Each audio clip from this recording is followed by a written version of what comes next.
Bismillahirrahmanirrahim. Assalamualaikum warahmatullahi wabarakatuh.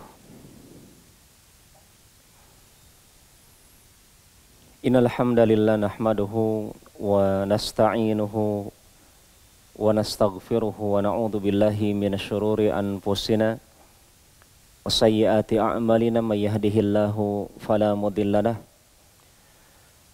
wa may yudlilhu fala hadiyalah. Assalatu wassalam ala nabiyyina Muhammad wa ala alihi wa ashabihi ajma'in, amma ba'd. Ya ayyuhalladzina amanu taqullaha wal tanzur nafsum ma qaddamat lighad wattaqullaha innallaha khabirun bima ta'malun. Allahumma rabbi zidna ilma warzuqna fahma, amin ya rabbal alamin. Para pemirsa dan para jamaah kaum muslimin dan muslimat, para pendengar yang dimuliakan dan dirahmati oleh Allah Subhanahu wa taala. Kita dimuliakan oleh Allah karena kita berada di bulan yang penuh dengan kemuliaan. Kita dirahmati oleh Allah saat ini karena Allah masih menyayangi kita, masih memberikan kepada kita kesempatan untuk menambah bekal amal, masih memberikan kesempatan kepada kita untuk bertaubat, untuk memperbaiki diri kita yang kita sadari betul banyak kekurangan, banyak dosa dan kesalahan yang kita kerjakan siang dan malam. Marilah kita bersyukur kembali kepada Allah. Jangan pernah bosan mengatakan alhamdulillah saya masih hidup hingga bertemu dengan malam keempat Ramadan. Alhamdulillah, segala puji milik Allah yang masih memberikan kepada kita kesehatan. Semoga masing-masing kita saat ini dalam keadaan sehat walafiat. Semoga ibu-ibu dan bapak-bapak, pemuda-pemudi yang menyaksikan atau mendengarkan kajian ini dalam keadaan diridhoi oleh Allah Subhanahu wa ta'ala, dicintai oleh Allah Subhanahu wa ta'ala, baik Anda dalam keadaan sehat ataupun sakit, semuanya bagi orang beriman adalah kebaikan.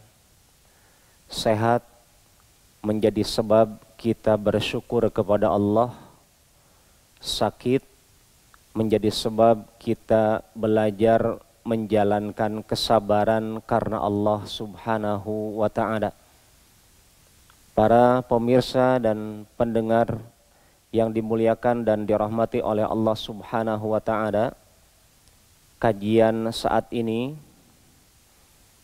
kita akan membahas satu tema yang semoga bermanfaat. Terkhusus manfaat ini saya inginkan dan saya harapkan Allah berikan kepada diri saya pribadi. Demikian juga harapannya dengan kita angkat tema ini di malam ini, Allah menyebarkan manfaat kepada seluruh manusia dan seluruh orang yang menyempatkan waktunya untuk mendengarkan kajian ini. Amin ya rabbal alamin. Tema kita yang akan kita angkat adalah tentang bulan Ramadan, bulan perubahan. Bulan Ramadan, bulan perubahan. Judul ini saya ambil ketika mengingat kembali di antara kejadian yang sangat luar biasa yang diabadikan di dalam Al-Quran. Karena kita tahu bulan Ramadan adalah bulan pertama kali kitab suci Al-Quran diturunkan. Di dalam Al-Quranul Karim, Allah abadikan salah satu kisah yang sangat hebat yang terjadi di tahun 2 Hijriyah ketika syariat saum Ramadan pertama kali diwajibkan kepada umat Islam. Dan kita tahu para pendengar yang dimuliakan dan dirahmati oleh Allah, ibadah saum Ramadan ini belum pernah diwajibkan ketika Nabi Muhammad SAW tinggal di kota Makkah. Nah, ketika di kota Makkah belum diperintahkan saum Ramadan. Dan kita tahu dakwah di kota Makkah berjalan kurang lebih 13 tahun. Belum ada syariat saum Ramadan. Tapi subhanallah, ketika Nabi hijrah meninggalkan tempat kelahirannya, di sana tempat lahir beta, kalau orang Indonesia mengatakan, di sanalah tempat kelahiranku. Nabi rela meninggalkan tempat kelahirannya, yaitu Makkah Al-Mukarramah, untuk tujuan perubahan menuju yang lebih baik lagi. Dan Nabi berusaha berubahnya karena Allah, di bawah bimbingan Allah. Nabi ketika hijrah dari kota Makkah ke Madinah mengabarkan kepada Abu Bakar As-Siddiq radhiyallahu anhu ardah, sahabat Nabi sekaligus mertuanya Nabi, umat Islam yang pertama kali dijamin masuk surga. Nabi kabarkan kepada Abu Bakar, wahai Abu Bakar, saya sekarang sudah diperintahkan oleh Allah untuk hijrah meninggalkan kota Makkah, tempat kelahiran beliau, menuju Madinah. Abu Bakar As-Siddiq, Masya Allah, ketika diajak berubah tempat tinggal, yang saat itu kota Makkah belum kondusif untuk beribadah. Yang saat itu kota Makkah di depan Ka'bah, di dalam Masjidil Haram, ada 360 patung mengelilingi Ka'bah. Nabi tidak nyaman, tapi Nabi bersabar tinggal di Makkah, menerima perintah dan keputusan dari Allah untuk tinggal di Makkah selama 13 tahun, hingga tiba saatnya perintah dari Allah, langsung Nabi dibimbing langsung oleh Allah, diperintahkan meninggalkan Makkah menuju Madinah untuk perubahan yang lebih baik. Ada satu kata yang ingin saya tarik di sini untuk kita manfaatkan. Kalau Nabi saja meninggalkan kota Makkah menuju Madinah untuk satu perubahan di atas bimbingan Allah, maka jangan sia-siakan kesempatan kita bertemu Ramadan sebelum kita dialihkan dengan bulan yang lainnya, atau kemarin sore kita masih berada di bulan Sya'ban, kemudian Allah pindahkan kita kepada bulan Ramadan. Mari membuat perubahan. Kenapa Ustadz bulan Ramadan dikatakan bulan perubahan? Mari kita lihat ketika Nabi hijrah dari Makkah ke Madinah dengan satu tujuan perubahan. Maka Madinah menjadi tempat tinggal Nabi dan wafatnya Nabi di kota Madinah. Maka dinamakan Al-Madinatun Nabawiyah, Madinahnya Nabi. Padahal dulunya bukan Madinah. Kapan berubah jadi Madinah? Ketika Nabi hijrah. Adanya Nabi di Madinah yang dulunya namanya kota Yathrib. Adanya Nabi tinggal di Madinah mendatangkan perubahan. Mestinya adanya Ramadan di Kendari membawa perubahan. Adanya Ramadan dalam diri kita menyapa hidup kita saat ini 30 hari. Mestinya kita bertanya, bercermin setiap telah lewat 1 hari, lewat lagi 1 hari, lewat lagi 1 hari. Kita pikirkan apa yang berubah dari hari saya ini. Apa yang berubah? Karena Ramadan ini bulan perubahan. Ketika Nabi telah tinggal di Madinah, di kota Yathrib, maka Yathrib menjadi berubah namanya Madinatun Nabi. Al-Madinah An-Nabawiyah. Sampai tahun pertama belum ada perintah saum Ramadan. Nah, belum ada perintah saum Ramadan. Tapi subhanallah, ketika masuk tahun kedua, 2 Hijriyah, tahun kedua Nabi hijrah. Di tahun kedua inilah diperintahkan pertama kali saum Ramadan. Bisa Anda bayangkan para jamaah, kalau Anda posisinya adalah posisi para sahabat Nabi yang sangat cinta dengan Allah dan Rasulnya, ketika ada perintah baru dari Allah, itu para sahabat itu baku lomba, berlomba-lomba untuk melaksanakan perintah Allah, titahnya Allah dan Rasul segera dilaksanakan. Makanya para sahabat mendapatkan julukan dari Allah dan Rasul, as-sabiqunal awwaluna minal muhajirin wal ansor. As-sabiqunal awwalun, orang-orang yang berlomba, yang pertama kali berlomba untuk mentaati Allah dan Rasul. Siapa mereka? Bukan saya, bukan Anda, bukan mereka, bukan dia, tetapi para sahabat Rasulullah dijuluki oleh Allah dalam Al-Quran, merekalah as-sabiq, orang yang hidupnya itu senang berlomba.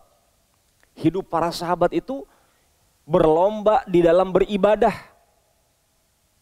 Al-awwalun, mereka berusaha untuk yang terdepan dalam mencari surga, yang terdepan dalam mencari ridha Allah, yang terdepan yang menjadi pasukan utama di dalam meraih cintanya Allah.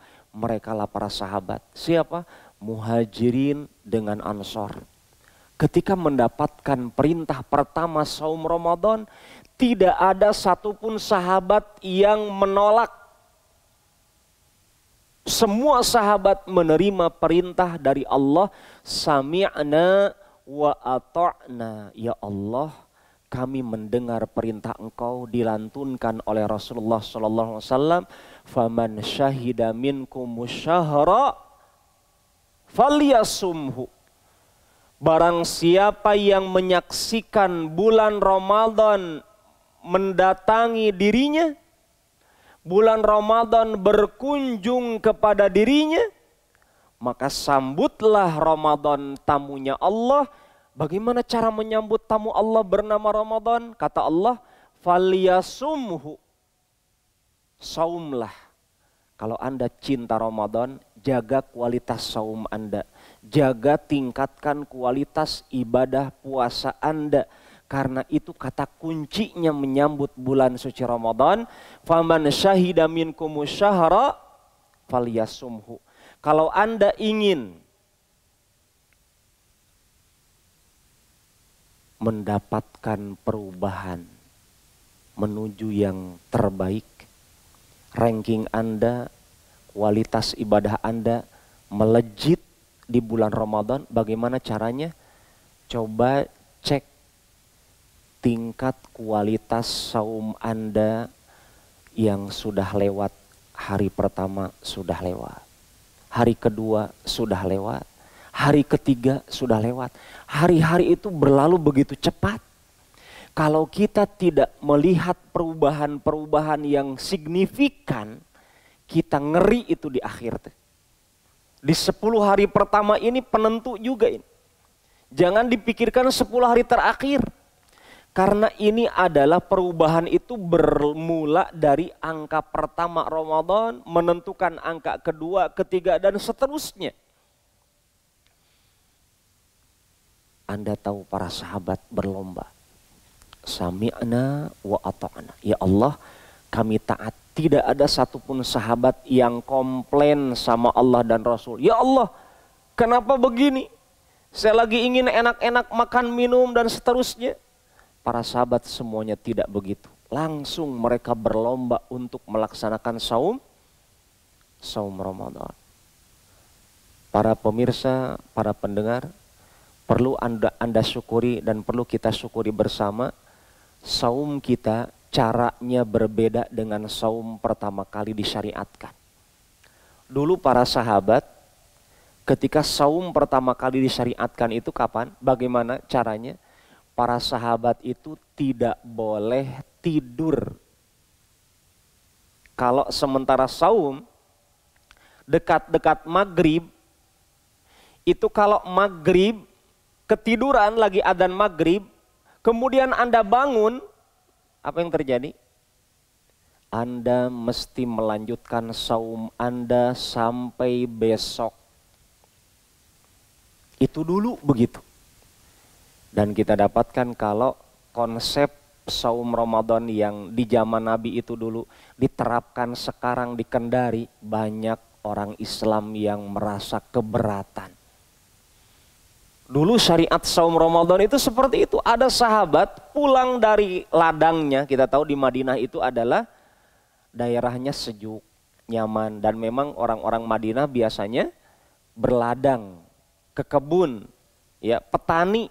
Makanya banyak sekali kebun-kebun kurma di kota Madinah karena cuacanya sejuk memang kota Madinah. Kotanya Nabi itu Masya Allah sejuk sekali. Apalagi sudah didoakan oleh Rasulullah Shallallahu Alaihi Wasallam. Ya, kota yang diberkahi oleh Allah Subhanahu Wa Taala, bahkan didoakan oleh Nabi, ya Allah berkahi kota ini, cintai kota ini melebihi cintanya kepada kota Makkah Al-Mukarramah. Keberkahannya banyak sekali di Madinah. Para sahabat Madinah petani, pulang berladang, capek kan? Lagi saum, duduk-duduk di rumah, nunggu maghrib. Namanya duduk lagi capek bagaimana? Apalagi bersandar dengan zaman para sahabat nggak ada AC, angin sepoi-sepoi, kecapean, tidur. Istrinya lagi keluar untuk persiapan cari makanan untuk berbuka. Qadarullah, ketika sampai ke rumah didapatkan suaminya tidur. Maghrib sudah lewat, istrinya bangunkan. Kata istrinya, celaka engkau. Bagaimana bisa celaka? Engkau tertidur. Akhirnya apa? Sahabat ini mesti siap melanjutkan saumnya itu dari tadi pagi subuh sampai tenggelam matahari, ketiduran. Akhirnya dia wajib melanjutkan saumnya sampai besok. Masya Allah. Kira-kira kalau kita begitu gimana rasanya? Tapi alhamdulillah saum kita tidak seperti itu. Itu dulu para sahabat seperti itu. Dan para sahabat menjalankannya walaupun berat. Kenapa? Karena Allah. Apa yang terjadi para pemirsa, para pendengar? Bulan Ramadan bulan perubahan. Ketika Ramadan di tahun 2 Hijriah disyariatkan saum Ramadan, apa yang terjadi? Disyariatkan juga lagi saum, bayangkan. Menahan makan minum, menahan hawa nafsu, tapi di sisi lain di tahun 2 Hijriah inilah disyariatkan perang Badar. Disinilah kata kuncinya kenapa kita angkat bulan Ramadan, bulan perubahan. Karena Allah cantumkan dalam Al-Quran, perang Badar itu dijuluki oleh Allah Yaumul Furqan, Yaumul Taqal Jam'an. Bulan Ramadan itu adalah bulan yang di dalamnya terjadi kisah yang hebat, dahsyat. 300-an para sahabat melawan 1000 orang kafir Quraisy. Jadi satu sahabat mesti siap melawan 3 orang non-muslim dalam perang. Dan itu para sahabat sementara saum Ramadan. Dijuluki oleh Allah hari itu adalah hari pembeda. Hari pembeda. Mana orang-orang yang tulus ikhlas membela ajaran Allah, menjalankan perintah-perintah Allah, menjauhi larangan-larangan Allah. Hari pembeda itu adalah terjadi di bulan suci Ramadan. Di sisi lain ada orang yang ingin menghancurkan ajaran Allah, ingin menghina ajaran Allah, merusak ajaran Allah. Bulan Ramadan adalah bulan perbedaan. Maka saya dan Anda wahai kaum muslimin, di bulan Ramadan ini jangan sama dengan orang-orang non-muslim. Anda mesti membuktikan perbedaan Anda dengan non-muslim. Kenapa? Karena Anda mendapatkan hadiah dari Allah bulan Ramadan untuk Anda kaum muslimin.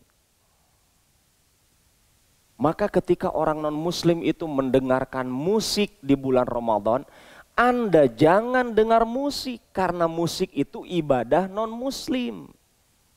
Anda tahu di tempat ibadah non-muslim adanya musik. Adapun di masjid tidak ada musik di zaman Nabi. Kecuali masjidnya di zaman sekarang banyak pakai musik di masjid-masjid. Orang berzikir, dia joget di masjid. Akhirnya jangan salahkan anak-anak muda saat ini yang sholatnya dibuat main-main. Kenapa? Mereka mikir, itu bapak saya nyalakan musik terus di masjid. Ya akhirnya saya joget juga di masjid. Jangan salahkan satu pihak. Salahkan juga siapa sumber masalah. Siapa yang ngasih contoh pertama kali kepada anak-anak kita. Maka jadikan bulan Ramadan adanya perubahan. Para sahabat saja mengatakan, jangan samakan hari-hari Anda ketika saum dengan hari-hari Anda ketika tidak saum. Jadi kalau sekarang Anda berada di bulan Ramadan, pikirkan apa yang berubah dari saya. Ketika tadi ada di antara jamaah Masjid An-Nur bertanya tentang tata cara sholat tarawih. Kita tahu kemarin juga kita sedikit bahas. Kalau Anda dapatkan sekarang ada rasa berbeda, positif thinking saja. Berpikir positif, Ustadz sekarang rada beda saya Ramadan. Kenapa? Biasanya saya semangat datang ke masjid, sekarang datang ke masjid malah dilarang. Ya kita positif thinking saja, ada hikmahnya. Berarti kita mungkin selama ini kurang memakmurkan rumah kita dengan ibadah. Coba cek saja.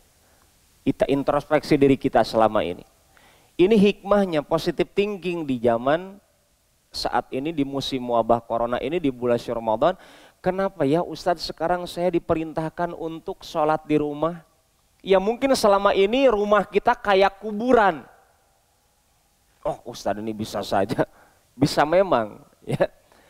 Kenapa Nabi mengatakan rumah kita kayak kuburan? Ini bukan kata-kata saya loh Pak, ibu-ibu, para jamaah hadirin, kaum muslimin. Rumah kita dikatakan kuburan, kapan kata Nabi? Kalau rumah kita tidak pernah atau jarang dipakai untuk sholat. Coba Anda cek di antara kita. Kaum muslimin ini Masya Allah dikendari banyak banget, alhamdulillah.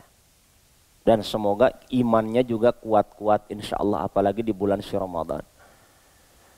Coba Anda cek dulu.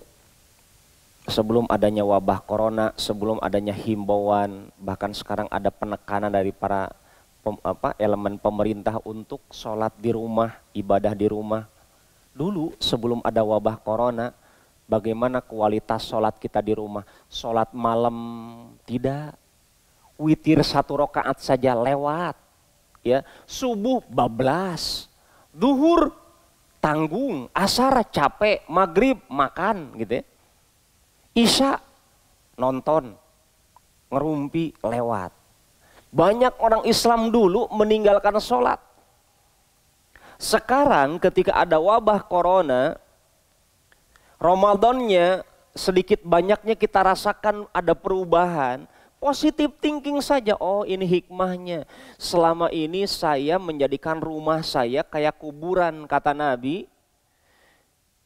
Janganlah kalian sholat wajib kecuali di masjid. Laksanakanlah sholat sunnah di rumah kalian. Jangan jadikan rumah kalian kayak kuburan. Kenapa Nabi menyindir kita, rumah kita kayak kuburan? Karena di kuburan itu apa? Tidur. Ya, makanya Allah katakan dalam Al-Quran, tidur paling panjang itu di kuburan. Orang dikubur, umat Islam kalau dikubur kan pakai posisi tidur.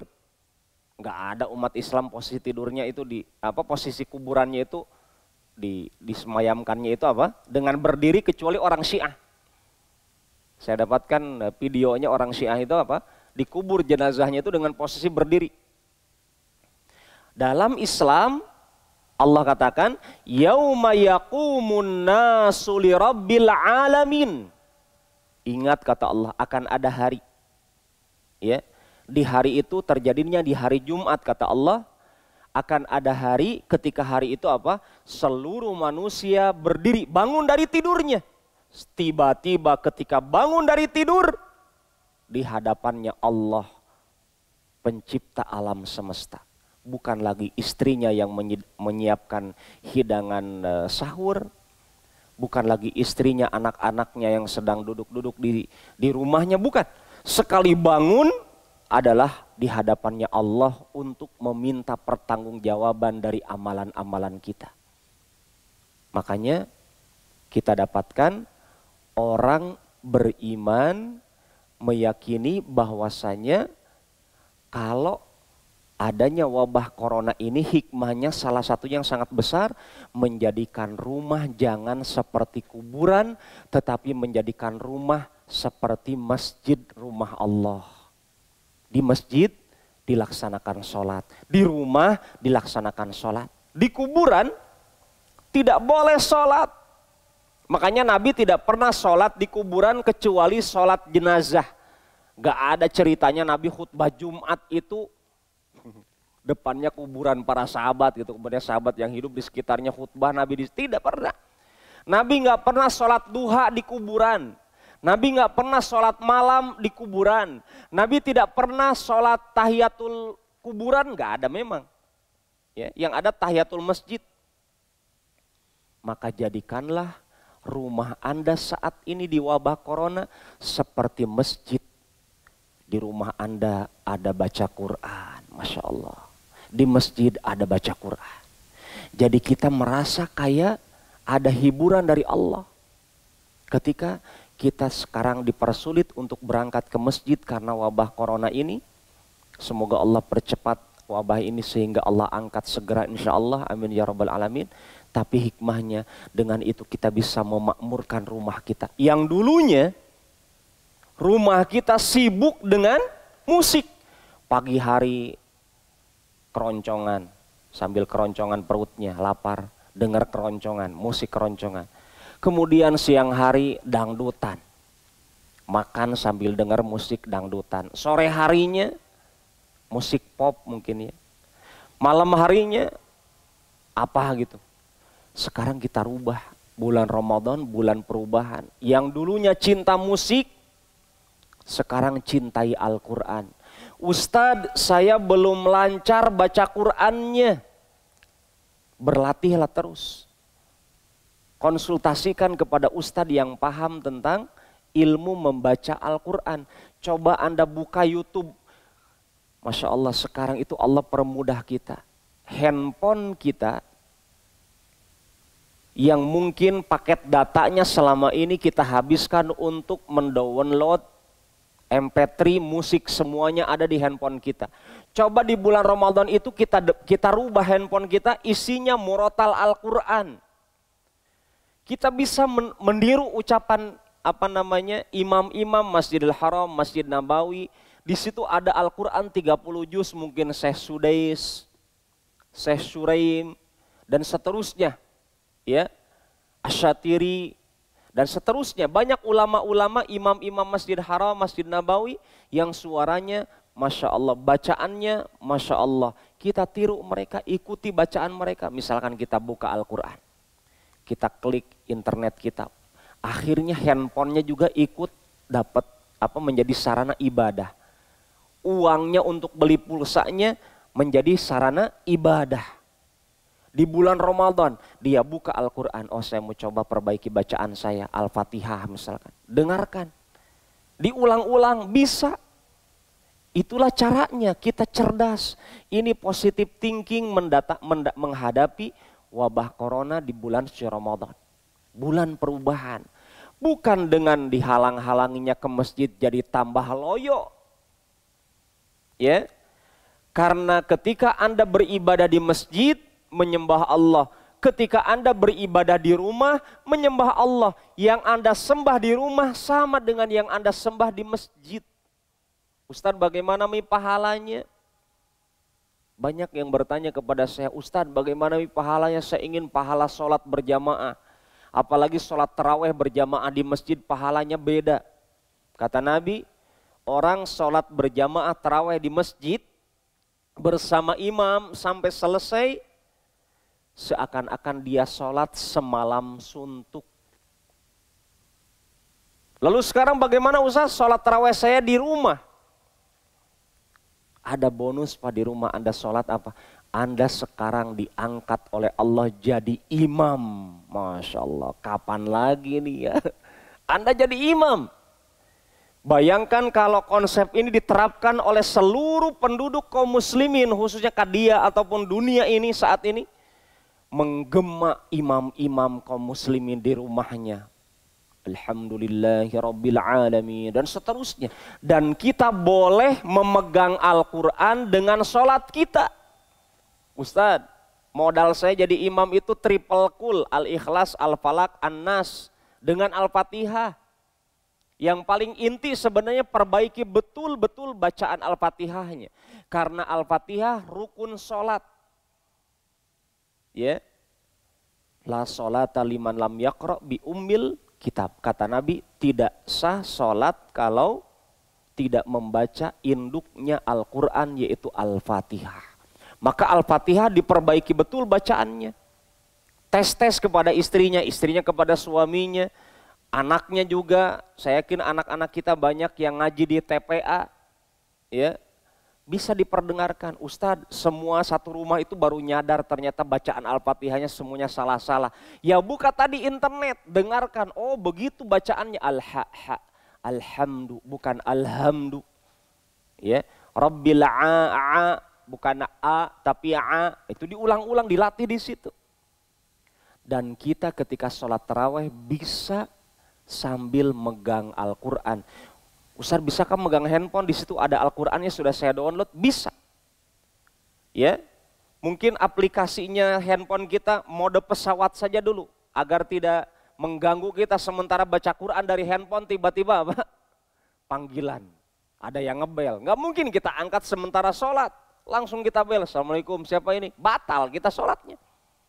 Ya, jadi kalau mau sholat menggunakan handphone sebagai media untuk membantu bacaan kita dalam sholat taraweh kita, karena kita tidak banyak hafalannya, boleh kita buka aplikasi. Misalkan saya juga alhamdulillah sudah download bacaan Al-Quran. Ya, ini kita bisa setelah begini kita lihat surat apa yang akan kita baca, nanti disambung di rakaat kedua dan seterusnya. Akhirnya kita bisa menikmati bacaan kita dengan mengandalkan Al-Quran di handphone kita. Kalau mau ruku bagaimana Ustaz? Simpan di saku kita, mungkin saku di celana kita ataupun di baju kita, itu bisa. Atau siapkan meja di kanan kiri kita, karena kita jadi imam, nggak mungkin imam ada dua, artinya di kanan kiri kita kosong, nggak ada orang. Siapkan meja di situ atau kursi yang tinggi sehingga kita bisa menempatkan handphone kita atau Quran saku kita.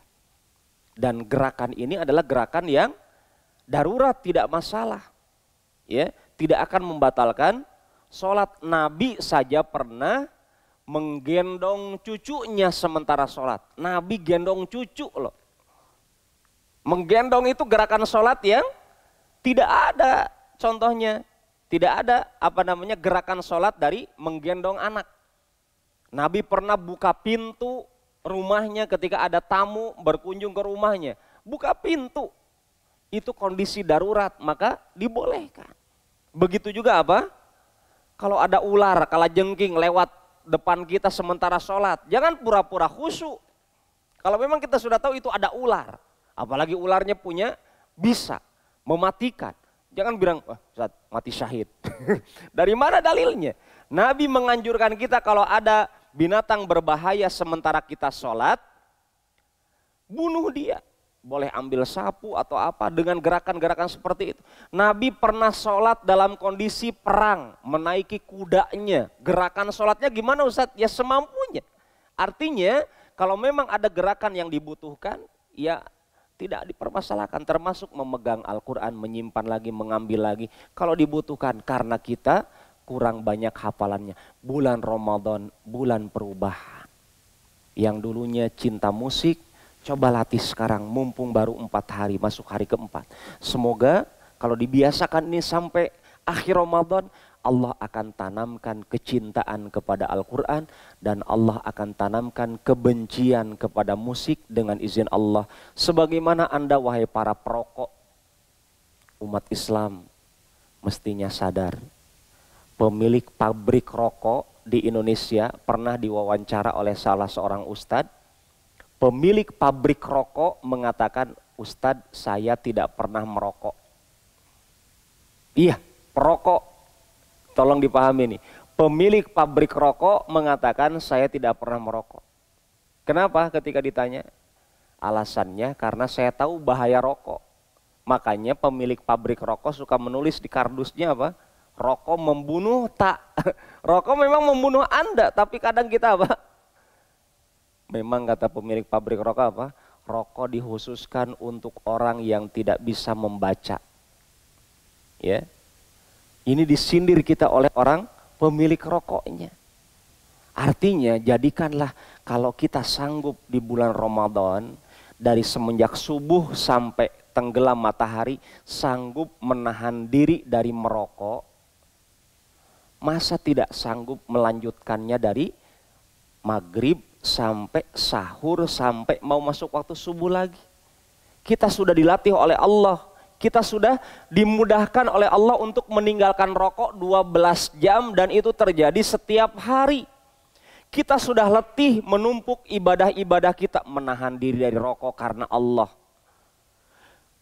Kita diberikan kemudahan beribadah 12 jam, meninggalkan maksiat. Tiba-tiba setelah kita capek beribadah, kita hancurkan kualitas ibadah kita dengan menyantap rokok ketika pertama kali berbuka, bukan kurma tapi, Bu, rokoknya mana? Jadi seakan-akan tidak sah kalau berbuka nggak dapat rokok. Padahal Nabi ketika berbuka yang diambil pertama kali adalah kurma.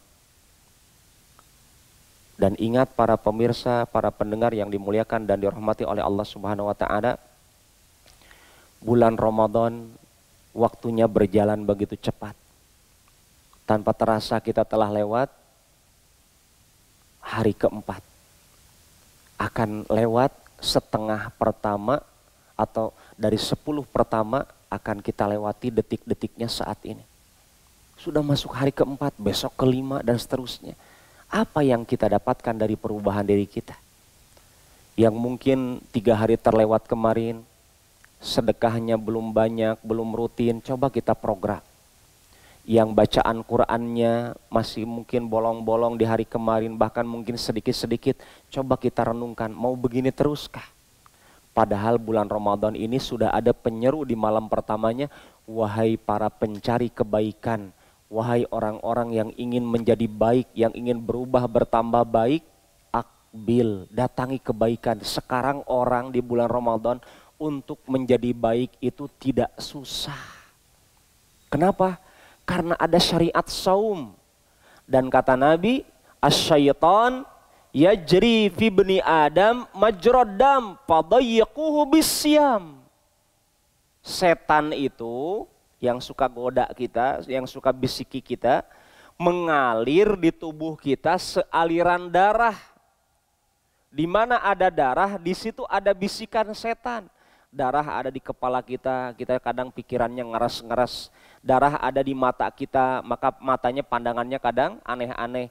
Ya, telinga kita ada darahnya, maka di telinga kita juga ada bisikan setan untuk mendengar yang diharamkan. Tangan kita ada darahnya, di situ juga ada bisikan setan untuk meraba perkara yang diharamkan.